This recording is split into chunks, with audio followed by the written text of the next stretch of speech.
ಆತ್ಮೀಯ ಎಲ್ಲ ಕನ್ನಡದ ಮನಸ್ಸುಗಳೇ, ಬೆಳಗಿನ ಹೊತ್ತು ಮಾನ್ಯ ಮುಖ್ಯಮಂತ್ರಿ ಸಿದ್ದರಾಮಯ್ಯನವರು ಬಂದು ಉದ್ಘಾಟನೆ ಮಾಡಿದ್ದಾರೆ. ರಾತ್ರಿ ನಾನು ನಿಮ್ಮ ಊಟಕ್ಕೂ ಮುಂಚೆ ಇನ್ನೊಂದು ಉದ್ಘಾಟನೆಯನ್ನು ಮಾಡ್ತಾ ಇದ್ದೀನಿ. ಆದ್ರೆ ಇಲ್ಲಿ ನಾನು ಉದ್ಘಾಟನೆ ಮಾಡುವಾಗ ಸ್ವಲ್ಪ ಸಾವಧಾನದಿಂದ 4 ಮಾತು ಕೇಳಬೇಕಾಗುತ್ತೆ ಬಂಧುಗಳು. 87ನೇ ಸಾಹಿತ್ಯ ಸಮ್ಮೇಳನ ಮಂಡ್ಯ, ಈ ಉದ್ಘಾಟನೆಯನ್ನು ತುಂಬಾ ಸಂತೋಷದಿಂದ ಮಾಡ್ತಾ ಇಲ್ಲ ನಾನು. ಕಾರಣ ಹೇಳ್ತೀನಿ ನಿಮಗೆ.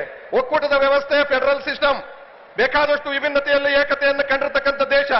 ಈ ಉದ್ಘಾಟನೆ ನನ್ನ ಸಂಕಟವನ್ನು ಬಚ್ಚಿಟ್ಕೊಂಡು ನೋವನ್ನು ಬಿಚ್ಚುತ್ತಾ ಉದ್ಘಾಟಿಸುತ್ತಿದ್ದೇನೆ. ಕಾರಣವನ್ನ 2-3 ನಿಮಿಷದಲ್ಲೇ ಹೇಳ್ಬಿಡ್ತೇನೆ. 75 ವರ್ಷ ಆಯಿತು ಸ್ವಾತಂತ್ರ್ಯ ಬಂದು. 56ನೇ ಇಸ್ವಿಯಲ್ಲಿ ಭಾಷೆಯ ಆಧಾರದ ಮೇಲೆ ರಾಜ್ಯ ವಿಂಗಡಣೆ, 73ರಲ್ಲಿ ಮೈಸೂರು ಎಂಬುದು ಕರ್ನಾಟಕ ಏಕೀಕರಣ, ಸರ್ಕಾರದ ರೀತಿ ಕನ್ನಡ ಸಾಹಿತ್ಯ ಪರಿಷತ್ತು, ಅದಕ್ಕೊಂದು ಹೆಮ್ಮೆ, ಅದೊಂದು ದೊಡ್ಡ ಅಸ್ತಿತ್ವ. ಆದ್ರೆ ಏನಾಗಿದೆ?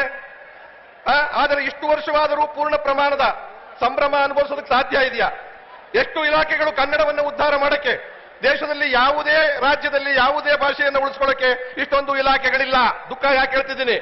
ಸಂಸ್ಕೃತಿ ಇಲಾಖೆ, ಸಾಹಿತ್ಯ ಅಕಾಡೆಮಿ, ನಾಟಕ ಅಕಾಡೆಮಿ, ನೃತ್ಯ, ಸಂಗೀತ, ಯಕ್ಷಗಾನ, ಪುಸ್ತಕ ಪ್ರಾಧಿಕಾರ, 13 ಅಕಾಡೆಮಿಗಳು, 4 ಪ್ರಾಧಿಕಾರಗಳು, ಕನ್ನಡ ಅಭಿವೃದ್ಧಿ ಪ್ರಾಧಿಕಾರ, ಹಲ್ಲಿಲ್ಲದ ಹಾವು, ಆಡಳಿತದಲ್ಲಿ ಕನ್ನಡ, ಬಾಯಿ ಮಾತಲ್ಲಿ, ಶಿಕ್ಷಣದಲ್ಲಿ ಕನ್ನಡ, ದಾಖಲೆಗಳಲ್ಲಿ, ಉದ್ಯೋಗದಲ್ಲಿ ಕನ್ನಡ, ನಿರುತ್ಸಾಹ, ಗಡಿಗಳಲ್ಲಿ ಕನ್ನಡ,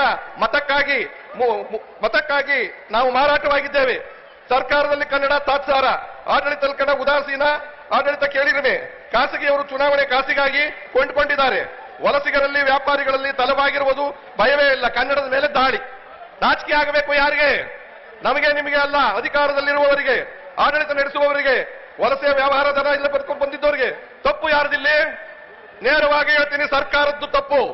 ಅನುಷ್ಠಾನ ಮಾಡದೆ 75 ವರ್ಷ ಕಳೆದಿದ್ದೀರಲ್ಲ, ಈಗ ಹೋರಾಟ ಮಾಡಬೇಕ ನಾವು. ಅಧಿಕಾರಿಗಳದ್ದು ತಪ್ಪು, ವಲಸಿಗರದು ತಪ್ಪು, ವ್ಯಾಪಾರಸ್ಥರದ್ದು ತಪ್ಪು. ಶಿಕ್ಷಣದ ವ್ಯಾಪಾರ ಯಾಕಾಗಿದೆ ಇವತ್ತಿನ ದಿವಸ? ಎಂಎಲ್ಎಗಳು, ಎಂಪಿಗಳು, ಎಂಎಲ್ಸಿಗಳು, ಪ್ರಾಧಿಕಾರದ ಬೇರೆ ಬೇರೆ ರೀತಿಯಲ್ಲಿ ಪ್ರತಿನಿಧಿಗಳಾಗಿರ್ತಕ್ಕಂಥವರ ಮಾಲೀಕತ್ವದಲ್ಲಿ ಶಿಕ್ಷಣ ಇರೋದ್ರಿಂದ ಶಿಕ್ಷಣದಲ್ಲಿ ಕನ್ನಡ ಉದ್ಧಾರ ಆಗುತ್ತಾ ಹೇಳಿ? ನೀವು ಈ ದಂಧೆ ಯಾರಿಂದ ಆಗ್ತಾ ಇದೆ? ನಾವು ನೀವು ಅಲ್ಲ. ಸಾಂಸ್ಕೃತಿಕ ಲೋಕ, ಶಿಕ್ಷಣದಲ್ಲಿ ಒಂದು ಮಾತು ಹೇಳಿದ್ದಾರೆ ಮಾನ್ಯ ಮಂತ್ರಿಗಳು, ಬೆಳಗ್ಗೆ ಹೇಳಿದ್ದಾರೆ, ಇಲ್ಲಿ ನಾವು ಉದ್ಧಾರ ಮಾಡ್ತಾ ಇದ್ದೀವಿ ಕನ್ನಡವನ್ನ. 60,000 ಶಿಕ್ಷಕರ ನೇಮಕ ಆಗಿಲ್ಲ ಕನ್ನಡ ಪ್ರಾಥಮಿಕ ಮತ್ತು ಮಾಧ್ಯಮಿಕ ಶಾಲೆಗಳಲ್ಲಿ. ಮಾಧ್ಯಮದಲ್ಲಿ ಶಿಕ್ಷಕರೇ ಇಲ್ಲದೆ ಇದ್ದಾಗ ಶಿಕ್ಷಣದ ಉದ್ಧಾರ ಹೇಗಾಗುತ್ತೆ? 60,000. ಆಮೇಲೆ ಇನ್ನೊಂದು ಹೇಳ್ತಾರೆ, ಸದ್ಯಕ್ಕೆ ಅವರನ್ನ ಭರ್ತಿ ಮಾಡಲ್ಲ, ದುಡ್ಡಿಲ್ಲ.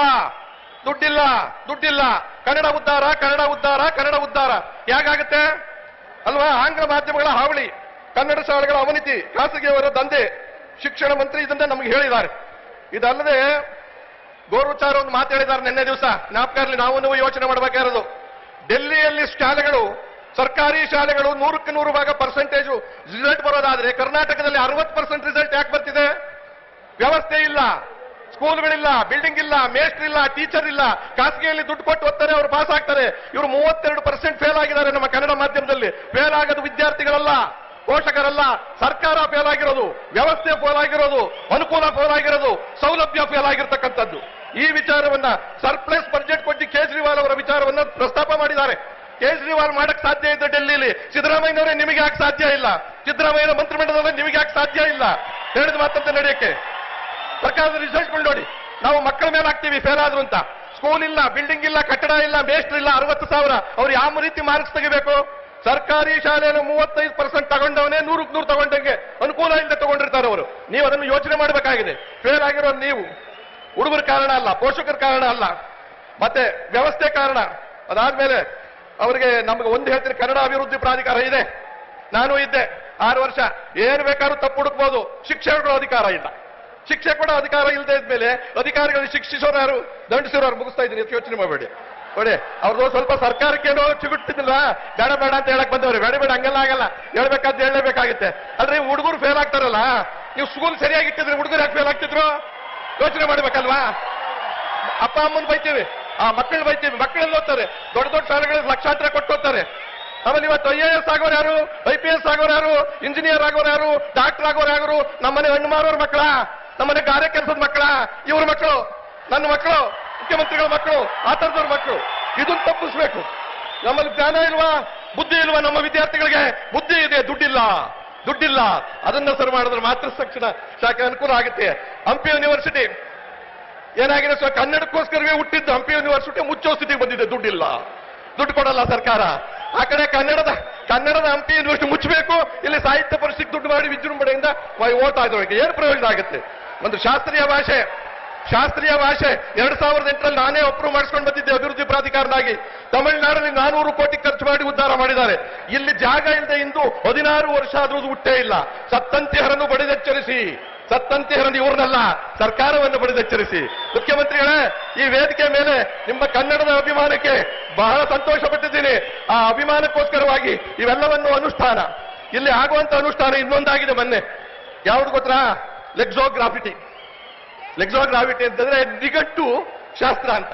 ಪ್ರತಿ ಸರಿ ಆಕ್ಸ್ಫರ್ಡ್ ಯೂನಿವರ್ಸಿಟಿ ನಿಘಂಟು ಪ್ರತಿ ವರ್ಷ ಬದಲಾಯಿಸ್ತಾರೆ. ಪರಿಷ್ಕರಣೆ, ಬದಲಾವಣೆ, ಹೊಸ ಪದಗಳು, ಹೊಸ ರೀತಿಯಲ್ಲಿ. ಕನ್ನಡದಲ್ಲಿ 2011ರಿಂದ ಪರಿಷ್ಕರಣೆ ಆಗಿಲ್ಲ. ಅದನ್ನ ಮುಚ್ಚಿದ್ದಾರೆ ಸೆಲ್ನ. ಜೋಶಿ ಅವರೇ ಎಲ್ಲಿದ್ದೀರಾ? ನೀವೇ ಮುಚ್ಚಿದ್ದೀರಾ. ನೀವಿಲ್ಲಿ ಬಂದು ಹೇಳ್ತಾ ಇದ್ದೀರಾ ಮುಚ್ಚಿರೋದು ತೆಗಿ, ಆ ಸೆಲ್ ತೆಗಿರಿ. ಸೆಲ್ ತೆಗೆದ್ರೆ ನಮ್ಮೂರಿನಲ್ಲಿ ಹೊಸ ಪದಗಳು, ಜಾನಪದ ಪದಗಳು, ಭಾವನಾತ್ಮಕ ಪದಗಳು ಎಲ್ಲ ಸೇರ್ಕೊತವೆ. ಇಲ್ಲಿ ಕನ್ನಡ ಉದ್ಧಾರ ಮಾಡಬೇಕು. ಆ ಕಾರಣದಿಂದ ಅವರ ಮಾತು ಕೇಳಿದ್ರೆ ಸ್ವಲ್ಪ ನಂಬಿಸಿ ಮಾತಾಡಿದ್ದಕ್ಕೆ ಕ್ಷಮೆ ಇರಲಿ.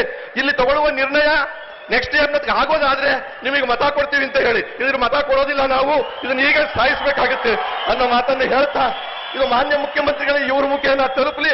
ಇವರೆಲ್ಲ ಒಳ್ಳೆಯವರು, ತುಂಬಾ ಒಳ್ಳೆಯವರು. ಅದ್ರ ಬಗ್ಗೆ ಹೇಳುತ್ತೆ. ಯಾಕಂದ್ರೆ ತಿರ್ಗ ನಾನು ಮನಗೋಬೇಕಲ್ಲ, ಈಗ ಊಟನೂ ಕರೆದ ಕಳಿಸ್ಬಿಟ್ಟಾರ. ಇದು ವ್ಯವಸ್ಥೆ ಬಗ್ಗೆ ಮಾತಾಡಿದೆ, ಅನಿವಾರ್ಯವಾಗಿ ಮಾತಾಡ್ಬೇಕಾಯ್ತು. ಆಮೇಲೆ ಈ ಮಾತನ್ನ ನಾನು ಹೇಳಿದ್ರೆ ನನ್ನ ಮುಖ್ಯಮಂತ್ರಿ ಪದವಿ ಹೋಗಲ್ಲ. ಹಾಗಾಗಿ ಮುಖ್ಯಮಂತ್ರಿಗಳು ಮಾತು ಕೊಡಲ್ಲ, ನಾನು ಮಾತು ಕೊಡ್ತಾ ಇದ್ದೀನಿ. ಧನ್ಯವಾದಗಳು. ಒಳ್ಳೆಯದಾಗಲಿ ನೀವೆಲ್ರಿಗೂ.